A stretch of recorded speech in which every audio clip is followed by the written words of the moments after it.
pessoal. São 3h pouca da tarde. Eu sei que eu vim cedo, mas hoje eu nem fui abrir o brechó, nem fiz propaganda de roupa, porque eu amanheci com uma dor renal, gente. Uma dor nos rins. E quem já sentiu dor nos rins sabe que é o ó do borogodó. Uma dor renal, e eu não posso tomar remédio para dor, porque eu estou tomando antibiótico e o médico pediu para não atrapalhar o antibiótico, não tomar outros tipos de remédio. Então, pena. Eu falei, não, vou gravar esse vídeo mais cedo, vou conversar com eles mais cedo. Como é que você está? Como é que você está passando? Alguém fez alguma coisa ruim com você? Alguém falou alguma coisa que te magoou? Alguém fez algum gesto que venha te magoar? Saiba que você não é a única pessoa, não. Todas as pessoas passam por problemas. Não existe aquela pessoa que não tem problema. Ah, sim, existe. Aquelas que não estão mais aqui, aquelas que estão adormecendo com os antepassados dela. Essas daí não tem problema. Eu sei que começou o começo do ano aí, IPVA, IPTU, imposto de casa, imposto de carro, é água, é luz. Gente, é muita coisa para pagar e não é nada, né, barato mais, né? Gente, não é fácil não. Para quem tem o seu tetinho, meu filho, que pode ter um quarto, um banheiro, uma cozinha, tá ótimo. Um lugar de lavar roupa, tá bom demais. Agradecer a Deus que tem um teto de eternite para voltar para casa, para esconder do sol e da chuva, sabe? Manter tudo limpinho, tá bom demais, né? Não é igual eu que mantenho tudo sujinhos por aqui. E se você tiver dodói, se você estiver no hospital, quero dizer uma coisa para você, tenha fé. Tenha fé, mas Luciana, no meu caso, eu acho que não tem mais jeito. Gente, para Deus tudo tem jeito. Sabe por que para Deus tudo tem jeito? Eu vou te provar agora. Se você virar para mim e falar assim, pra Luciana, não tem jeito. Para mim não tem jeito. Gente, ó, olha este céu. Que coisa maravilhosa que esse céu. Vamos supor que você está aí no hospital, ou que você está dentro do seu quarto, que você está deprimido e você não quer sair para ver o céu, você não quer sair para ver as nuvens, você não quer sair para ver as estrelas, nem o sol, porque você simplesmente está desistindo. Eu vou dizer para você não desistir, vou dizer para você continuar caminhando, para você continuar se apegando em Deus, porque Ele é sobrenatural. A força que vem dele é sobrenatural. Não existe outro ser que faça este céu. Você não pode comprar esse céu. Neymar Júnior, o Banco Central, não pode comprar esse céu, porque Deus não vende ele. E ele é dono deste céu. Presta atenção, que céu maravilhoso, que céu lindo.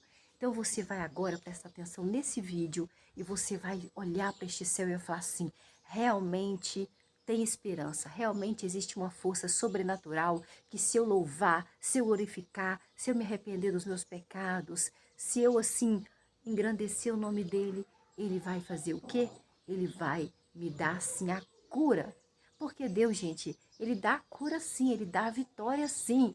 Mas você tem que se humilhar, você tem que orar, você tem que deixar os maus caminhos, você tem que perseguir os caminhos de Deus, porque estes sim são os caminhos corretos, os caminhos que levam ao, né? E quando você está com Deus, quando nós estamos com Deus, quando nós percebemos que Deus existe e que essa imensidão de céu e de nuvens não pode ser comprada com dinheiro, você tem mais calma, você não tem medo de nada acontecer com você, porque você sabe que você está salvo, que Deus está contigo, que Deus está segurando as tuas mãos e que a vitória é nossa em nome de Jesus. Nós cremos na vitória, então grita aí, a vitória é nossa em nome de Jesus Cristo, o Filho de Deus, que é o nosso advogado diante de Deus Pai Todo-Poderoso, que é dono desse céu maravilhoso, que é onde o dinheiro não pode comprar. Então, é isso que eu quero falar com você. Eu quero falar que para você ter ânimo, para você ter fé. Hoje, gente, eu amanheci com uma dor renal daquela intensa. Não abriu o brechó, porque eu pensei, eu preciso vender, mas eu vou fazer muito esforço. Não, não vou, porque eu vou deixar tudo por aqui. Tem arroz, tem feijão, para me comer, tem um ovinho, aí fiz um arroz, um feijão, um ovo frito para a mãe, fiz um arroz, um feijão, um ovo frito para mim. Então, assim, agora acabei de dar um mingau de fubá para a mãe. Então, assim, são coisas simples, são coisas mais baratas que nós podemos dar. E eu falei assim, eu vou lá com dor? Não vou com dor. Não vou, sabe? Porque às vezes, gente, você tem um comércio, você trabalha o dia todo e você não vende nada. Às vezes você fica ali sentindo dor e você não consegue vender nada.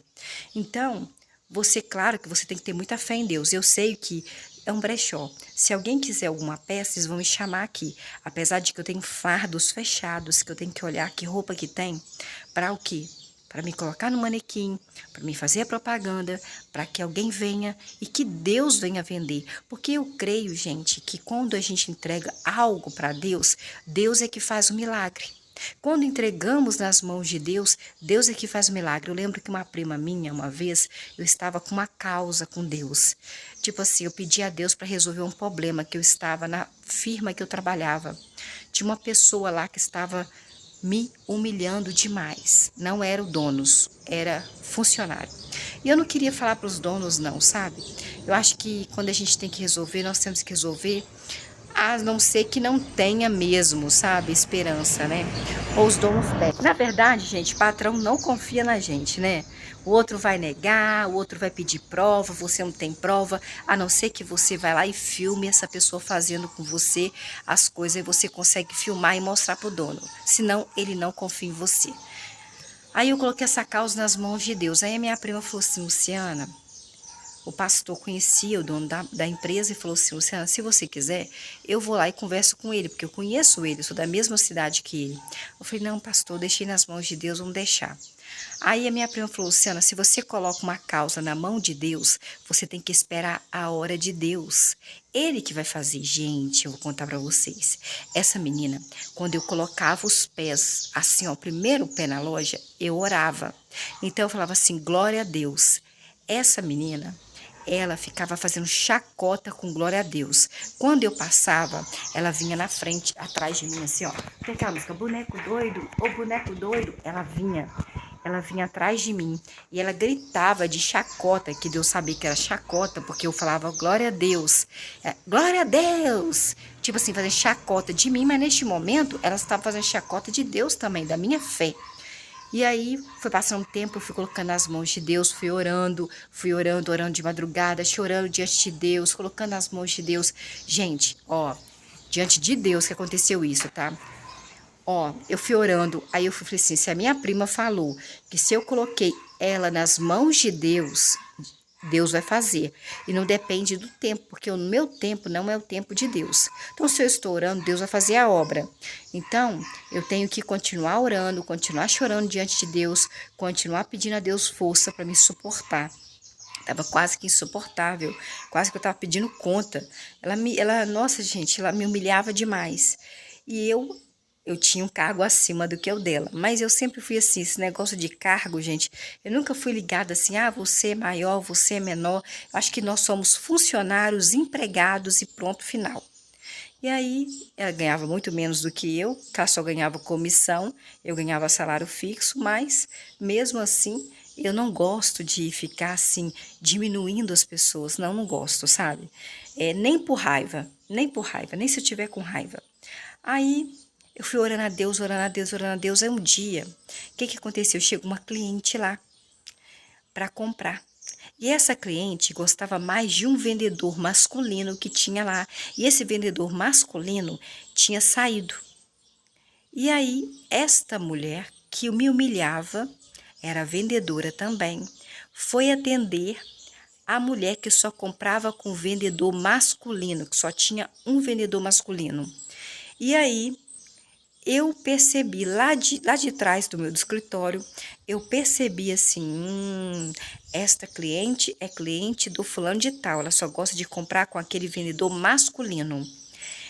E continuei fazendo o meu trabalho, continuei orando, porque eu orava muito em espírito. Eu estava trabalhando, mas orando em espírito. O que é orar em espírito? Orar calado. É quando você ora na sua mente, quando você conversa com Deus na sua mente, mas você não fala abertamente assim, igual eu estou falando com você e você está me escutando. Eu orava muito assim em espírito e continuei orando. De repente, aquele vendedor masculino chegou da rua, que ele estava fumando lá fora.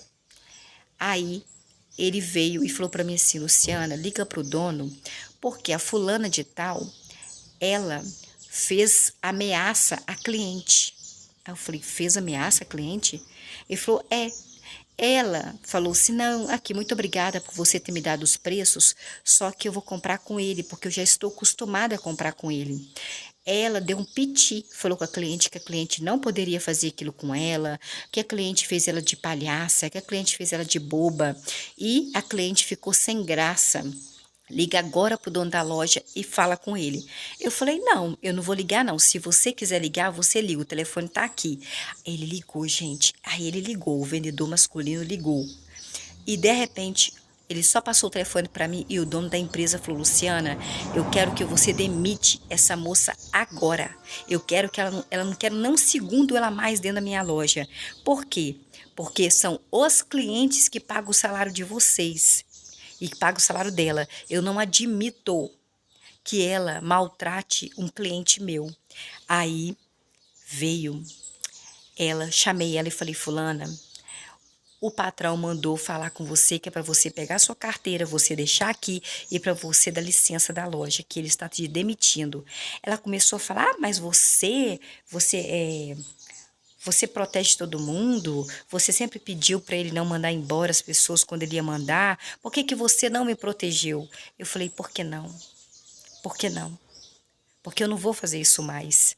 E ela ficou com ódio de mim, gente, que ela tem ódio de mim até hoje. Ódio, raiva, ira, furor. Ela tem de mim até hoje, porque eu sempre que o dono da loja ia falar que ia demitir alguém, eu sempre pedia, falava assim: não, fulano, faz isso não, vamos dar mais uma chance, o que que você acha? Ou a dona mesmo, né, que era um casal que é dono. E aí eu falava, sabe, porque quando eu via que a pessoa tinha família, que a pessoa era de uma situação financeira mais, né, tinha filhos, que precisava do emprego, eu falava, mas essa pessoa estava me humilhando tantos anos, e eu estava pedindo a Deus para que Deus fizesse alguma coisa para me ajudar referente à humilhação dela, que Deus fez, eu não poderia modificar a vontade de Deus. Igual aconteceu. Aconteceu que Deus fez uma coisa também com um funcionário. Eu estava orando porque esse funcionário estava me maltratando. Eu estava orando, aí o que aconteceu? Aconteceu uma briga entre ele e um caminhoneiro, e o caminhoneiro falou para os donos da loja o que tinha acontecido, e os donos da loja ligou demitindo ele, pediu para me demitir. Só que na hora, eu boba, falei: não, ai, não faz isso não, ele tem filho, tem família, não faz isso não. Quando foi mais tarde, quem foi demitida e quem fez o alvoroço todo para me ser demitida foi ele. Eu salvei ele, mas ele fez vingança contra mim. Futuramente, depois de uns 10 anos, veio com vingança referente a mim, por causa de um caso que ele estava tendo dentro da loja com uma mulher casada, ele casado, e eu fui falar com os donos da loja a respeito disso. Então ele veio com vingança e acabou eu sendo demitida, e eu sendo cabeça da casa. Ele sabia disso muito bem. Aconteceu também que uma outra moça, que um pastor teve lá na empresa, e este pastor falou para a dona da loja que esta moça tinha inveja de mim e que futuramente ela ia me atrapalhar na empresa. E eu fiquei com dó, achando que ela não era aquilo. Olha como que a gente acha, né? Ela com aquela carinha dela de boba, de sonsa. E aí eu falei: não, não. Ela falou: Luciana, demite, demite, demite. Falou 5 vezes que era para demitir ela, e eu pedindo para não demitir. Pedi para não demitir. Quando foi que aquele cara que fez vingança comigo, porque ele estava tendo caso com a mulher casada, ele sendo casado dentro da empresa, não fora da empresa, dentro da empresa, que ele foi se vingar de mim, ela se juntou a ele, porque ela queria o meu cargo. Ela queria ter um cargo de confiança dentro da empresa, então ela se juntou a ele, porque ela pensou assim: não, se eu me juntar a ele, ela vai ser demitida, eles vão me colocar no lugar dela, mas não colocou. Mas, gente, Então, assim, nós não podemos ser bobos. Nós temos que orar a Deus e esperar a vontade de Deus, no momento de Deus. E Ele vai fazer, você vai ficar assim, ó. Como que aconteceu isso? Então, assim, muitas vezes eu fui contra aquilo que eu estava orando. Eu estava pedindo a Deus para me livrar. E, de repente, quando Deus ia me livrar daquela pessoa, eu ia lá e falava, não, não demite não. No final, quem foi demitida foi eu. E quem teve o nome ruim foi o meu, né? Então, nós não podemos ficar porque nós não sabemos quem é quem, gente. A pessoa vem com a carinha de boa, de santa, mas na verdade quer te tirar aí, ó, o seu emprego, a sua saúde, a sua vida. Eu tô meio cismada com a pessoa, sabe? Tô meio cismada com a pessoa. Eu tô meio cismada. Eu acho que essa pessoa conta muita mentira. Eu tô assim reparando ela, mas eu entreguei nas mãos de Deus, porque eu não conheço ela. Eu falo com Deus assim, Senhor, eu não conheço essa fulana, mas o Senhor conhece. Se ela estiver mentindo, se ela estiver fazendo alguma coisa pelas minhas costas, eu quero pedir e clamar ao Senhor para que o Senhor me mostre. Mesmo que eu venha sofrer, que o Senhor me mostre. É uma mulher. Então, eu estou pedindo muito a Deus para que Deus possa me mostrar quem é a verdadeira fulana de tal. Se ela realmente está fazendo coisa pelas minhas costas. Porque às vezes a pessoa dá de amiga, dá de boazinha, mas não é. Não é. Ela não quer ver o seu bem. Ela tem inveja de você. Então você tem que tomar cuidado. Nós temos que tomar cuidado com quem está do nosso lado. Nós sempre temos que colocar essa pessoa na mão de Deus e falar com Deus, Senhor, eu não conheço a fulana de tal, mas o Senhor conhece o que ela pensa, o que ela fala, o que ela faz por trás de mim. Então eu quero que o Senhor revele quem é essa pessoa para mim de verdade. Eu quero saber quem é ela de verdade. Me mostra, mesmo que eu vá sofrer, ter uma decepção muito grande, é melhor eu saber. Igual chifre, gente. Chifre. Igual chifre. Você tomar um fora de uma pessoa. Gente, eu já tomei diversos fora. Eu sou a rainha do chifre. Ih, vou te contar. Às vezes o cara ficava até assim, ai, tadinha da Luciana, eu chifro, eu vou lá, faço traição com ela e ela perdoa, perdoa, perdoa, até ele falar assim, minha filha, tadinha de você, eu tô com pena, pode ir embora. Então, assim, Deus, quando ele mostra que uma pessoa está traindo você, ele está querendo te mostrar assim, olha, essa pessoa não gosta de você, não. Essa pessoa, quando ela te trai, é porque ela não gosta de você. Não tem nada desse negócio de eu sou homem, é o meu natural. Que isso? Para com isso. Não existe isso, não. Quando você ama alguém, você ama aquele alguém. Quando você ama alguém, você não quer perder aquele alguém. E você, se você trair, você sabe que você vai perder. Entendeu? Então, assim, se você ama, aquela pessoa vai te preencher por profundo. Aquela pessoa te preenche todinha. Quando você não ama, ela não te preenche. Quando você está decepcionada, ela não te preenche. Uma coisa que já fiz, que é uma coisa horrível, é vingança. Já fui traída, aí quando eu vi que eu era traída, eu me vingava, mas eu ficava mais triste ainda, porque eu estava ficando com uma pessoa que eu não gostava. Eu beijava uma pessoa que eu não gostava, que eu tinha nojo. Então eu vi que a vingança só fazia mal, era para mim mesmo, não era para os outros, para mim. A outra pessoa nem estava sabendo que eu estava traindo ela por vingança. Eu estava ali naquele momento e eu estava me sentindo triste, porque eu gosto de me sentir feliz com a pessoa que eu gosto, que eu amo.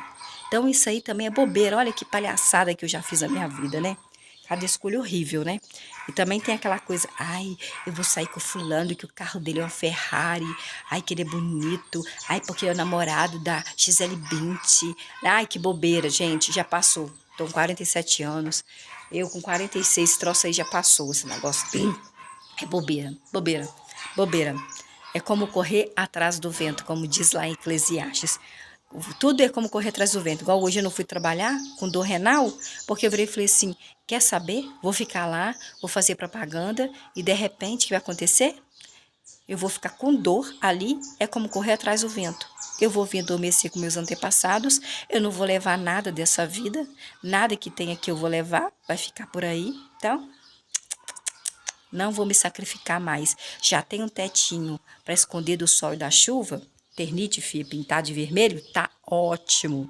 Então vamos aqui no livro de Esdras. Esdras é no Antigo Testamento, Luciana. Como é que eu consigo achar Esdras?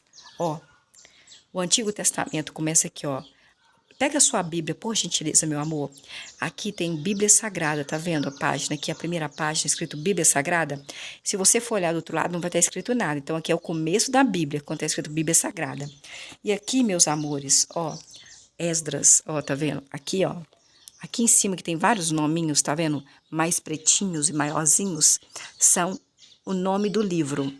Nós estamos nos Esdras, é no Antigo Testamento. Na minha página aqui, porque se você for ver a Bíblia que eu tô lendo, ela é pequenininha. Tem Bíblia que é grande, então não vai estar na mesma página. Senão eu falaria a página para vocês. A minha página é 669, mas provavelmente a página de vocês é depois de 2 Crônicas. 2 Crônicas eu ensinei, né? O número 2, Crônicas. E os capítulos são estes números aqui, ó. Tá vendo que tem um número grande aqui, bem pretinho, ó? É capítulos. Os números pequenos que vem aqui, ó, essas letrinhas, são versículos. Então, nós estamos aqui em Esdras, capítulo 2. O Esdras, capítulo 1, que nós temos ontem, o rei Ciro também mandou buscar os utensílios da casa do verdadeiro Deus, que o rei da Babilônia, Nabucodonosor, tinha tirado de Jerusalém e colocado na casa do rei Nabucodonosor, né? Do Deus que Nabucodonosor cultuava, que não é o Deus Pai de Jesus. Versículo 8. Ciro, que era o rei da Pérsia, colocou sobre a supervisão de um homem chamado Mitredate o tesouro, a tarefa de retirar os utensílios, e o Mitredate, ele fez uma relação de todos os itens e entregou os itens a um homem chamado Zesbazar, que era o maioral de Judá, quer dizer, tinha uma patente maior, né? Versículo 9. Esta era a relação dos itens: 30 recipientes de ouro em forma de cisto, 1000 recipientes de prata em forma de cisto, 29 recipientes sobressalentes. Versículo 10. Além de 30 tigelas de ouro, 400 de tigelinhas de prata, 1000 outros utensílios. Versículo 11. Todos os utensílios de ouro, todos os utensílios de prata foram 5.400 ao total. O homem chamado Sesbazar levou tudo isso consigo, com ele mesmo, quando os exilados saíram da Babilônia para Jerusalém. Capítulo 2, versículo 1. E estes foram os homens da província que saíram do cativeiro, dentre os exilados que Nabucodonosor, rei da Babilônia, tinha levado para o exílio em Babilônia. Ah, nós lemos o capítulo 2 também ontem, viu? Então, nós já vamos passar para o capítulo 3. Capítulo 2, versículo 68. Ao chegarem à casa do verdadeiro Deus, que é o Pai de Jesus, lá em Jerusalém, alguns dos cabeças das casas paternas fizeram ofertas voluntárias para a casa do verdadeiro Deus, para que essa casa fosse reconstruída no seu lugar, que era em Jerusalém. Versículo 69 e 69. Segundo os seus recursos, eles deram ao tesouro. Você viu que eles não fizeram oferta de sacrifício? Eles fizeram segundo os seus recursos. O que eles tinham, o que eles poderiam dar. Deram ao tesouro para a obra da casa do verdadeiro Deus. Ah, Deus morava nessa casa? Não. Era para fazer sacrifícios para Deus, pedir perdão pelos pecados, para glorificar a Deus, onde os sacerdotes levitas ficavam ali. Só eles que poderiam entrar para glorificar a Deus, que Deus mora nas densas nuvens. Está escrito na Bíblia. Vai ler a Bíblia, por gentileza. Vê que eu estou lendo a Bíblia, gente. Eu não estou falando nada de mim, não. A única coisa que eu falo de mim é Pai de Jesus, para vocês entenderem que o Deus que nós estamos lendo é o Pai de Jesus, tá bom? Então vamos aqui, 69. Segundo seus recursos, eles deram ao tesouro da obra da casa do verdadeiro Deus 61.000 dracmas de ouro, 5.000 minas de prata e 100 vestes compridas para os sacerdotes que eram descendentes de Arão. Tinha que ter o sangue de Arão. Versículo 70. Então, os sacerdotes que eram sangue de Arão, os levitas que tinham sangue de Levi, e alguns do povo de Israel, e também os cantores, os porteiros e os servos do templo se estabeleceram nas suas cidades, e o restante dos israelitas se estabeleceu nas suas cidades. Capítulo 3, versículo 1. Quando chegou o 7º mês e os israelitas, eles se reuniram de comum acordo. O que é o comum acordo? Eles fizeram a reunião e falaram assim, vamos resolver esse problema aqui. Então é de comum acordo, todo mundo concordou.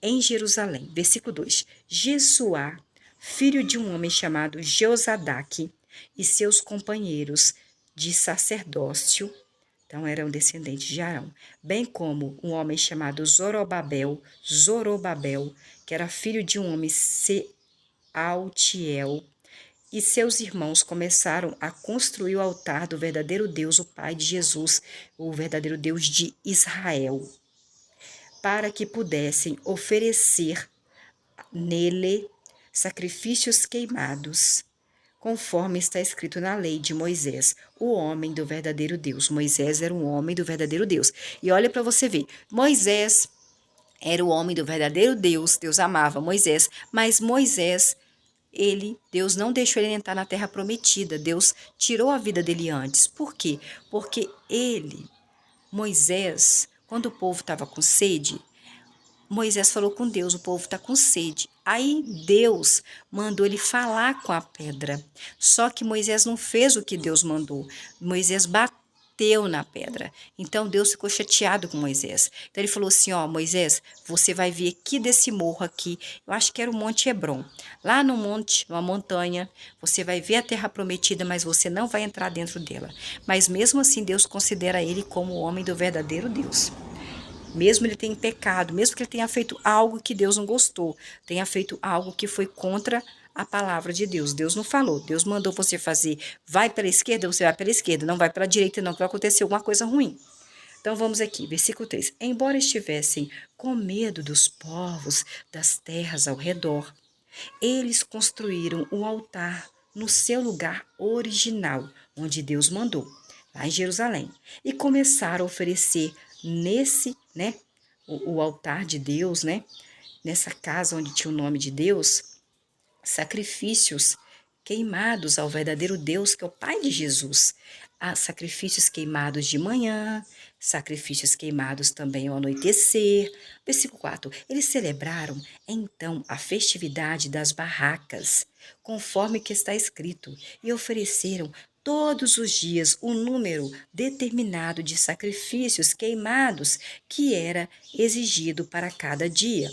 Versículo 5. Depois ofereceram as ofertas queimadas regulares e as ofertas das luas novas e de todas as festividades sagradas de Jeová, Javé, Deus Exército, Pai de Jesus, bem como as trazidas por todos os que espontaneamente, quando você vai e fala assim, eu quero dar isso aqui para Luciana, faziam ofertas voluntárias ao verdadeiro Deus, que é o Deus Pai de Jesus. Versículo 6. A partir do primeiro dia do 7º mês, o calendário israelita é diferente do nosso, começaram a oferecer sacrifícios queimados ao verdadeiro Deus, que é o Papai de Jesus. Embora o alicerce do templo do verdadeiro Deus ainda não tivesse sido lançado, versículo 7, eles deram dinheiro aos cortadores de pedras e aos artesãos, e também comida, bebida e azeite aos sidônios e aos tírios, por terem trazido madeiras de cedro pelo mar, do Líbano até Jope, de acordo com a autorização que haviam recebido do rei Ciro, que era o rei da Pérsia. Versículo 8. No segundo ano, depois da sua chegada à casa do verdadeiro Deus, lá em Jerusalém, no segundo mês, gente, não é o segundo mês o nosso aqui não, o calendário israelita é diferente.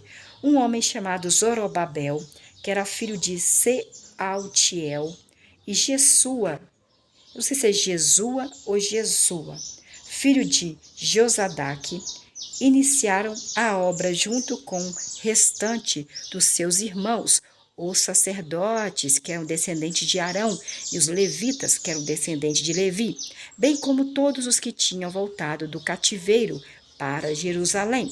Eles designaram os levitas, que eram do sangue de Levi, de 20 anos de idade para cima, como supervisores da obra da casa do verdadeiro Deus, que é o Pai de Jesus. Versículo 9.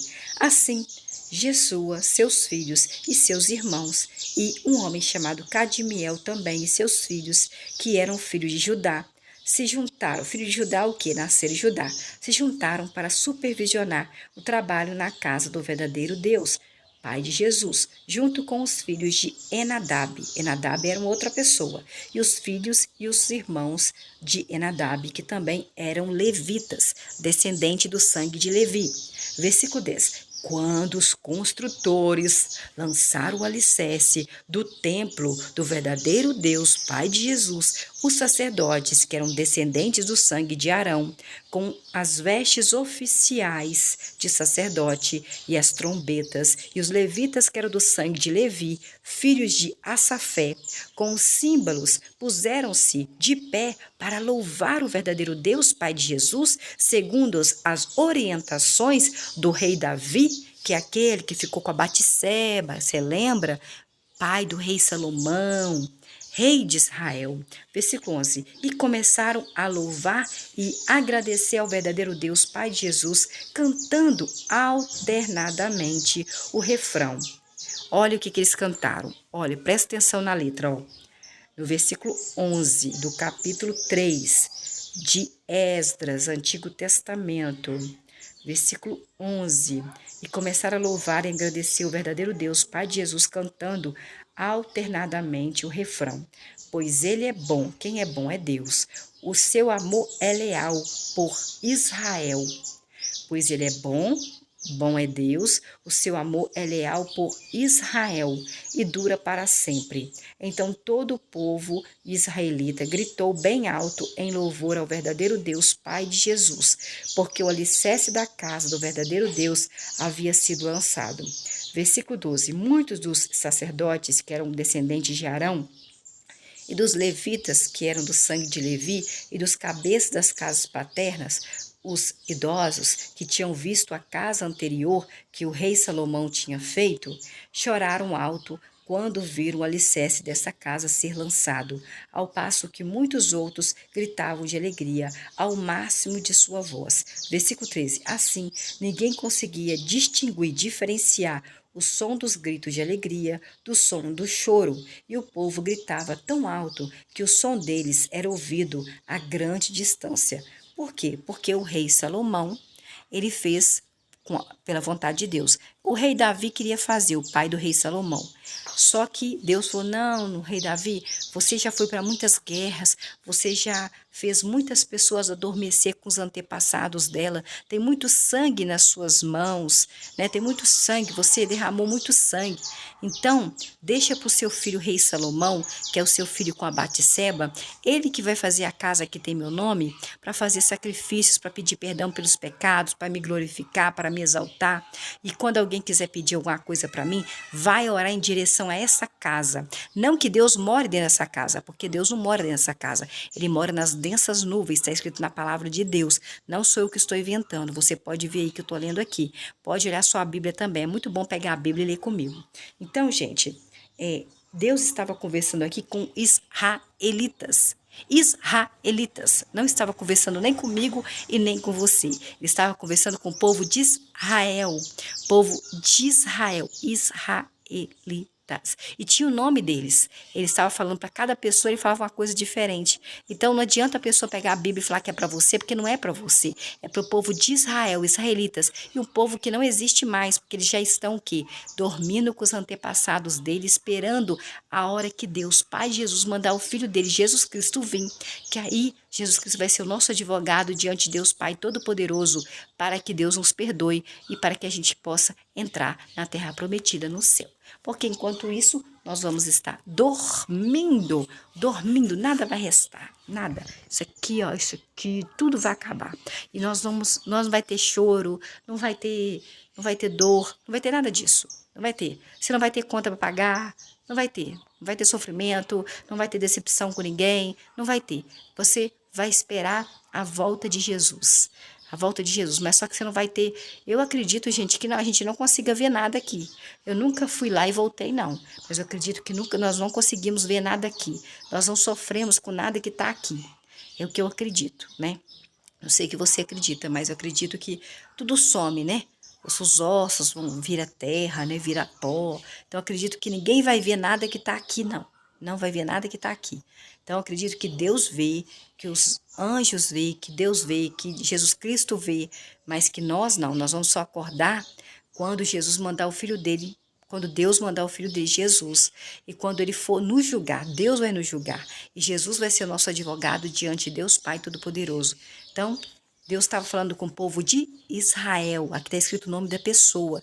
Não está escrito o seu nome. Você não estava nessa época. Então, se alguém falar isso com você, fala assim, aonde está meu nome aí? fazendo favor. Faz a gentileza de dizer aonde está meu nome. Não, não pode acreditar em tudo que os outros falam, não, gente. Tem que ler. Você tem que conhecer a palavra para você não ser enganado. Não ser enganado por ninguém, tá bom?